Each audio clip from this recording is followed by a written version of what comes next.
Hello bees welcome back to Prashanthi's hive. తానేలో ISKCON కొత్తగా construct చేశారు. అండ్ ఇక్కడైతే ట్రాఫిక్ చాలా కష్టంగా ఉంది. స్టేషన్ నుంచి ఆల్మోస్ట్ అగైన్ ఒక హాఫ్ అన్ అవర్ జర్నీ ఉంటుంది. మేము ఆటో బుక్ చేసుకున్నాం. ముందు రోడ్ వైడనింగ్ ఉంటే చాలా బాగుండేది. అసలు చాలా కష్టంగా ఉంటుంది ఆ ట్రాఫిక్లో వెళ్ళడం. స్కల్ప్చర్స్ చేశారంటే అంత డీటెయిల్డింగ్గా ఉంది. ఒక్కొక్కటి చాలా చాలా బాగుంది ఆర్కిటెక్చర్ అయితే చూడ్డానికి. అంటే లైక్ మహాభారతంలో కొంచెం కొంచెం పార్టీషన్స్ తీసి కొంచెం కొంచెం సీన్స్గా పెట్టారనమాట.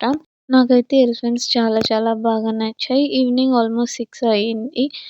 కానీ రష్ ఇంకా అప్పుడప్పుడే స్టార్ట్ అవుతుందనమాట. మేమైతే ఫస్ట్ పిక్చర్స్ తీసేసుకున్నాం. అండ్ హారతి స్టార్ట్ అయింది.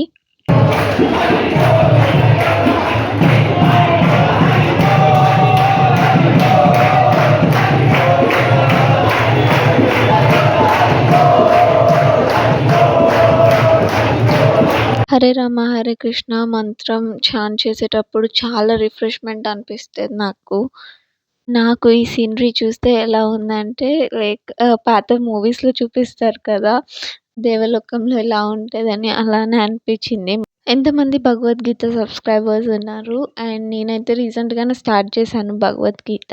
After that I become biggest devotee of Krishna అనమాట. అండ్ నేను ఇంకా ప్రేయర్ అయిపోయి కిందకు వచ్చేసరికి అంత చీకటి అయిపోయింది. So we couldn't find to capture anything. And ఈ గార్లెండ్స్ మాకు చాలా నచ్చాయి. కొన్ని పిక్చర్స్ తీసేసుకుని అండ్ ప్రసాదం తీసుకొని వి స్టార్టెడ్ బ్యాక్ అనమాట. Thanks for watching.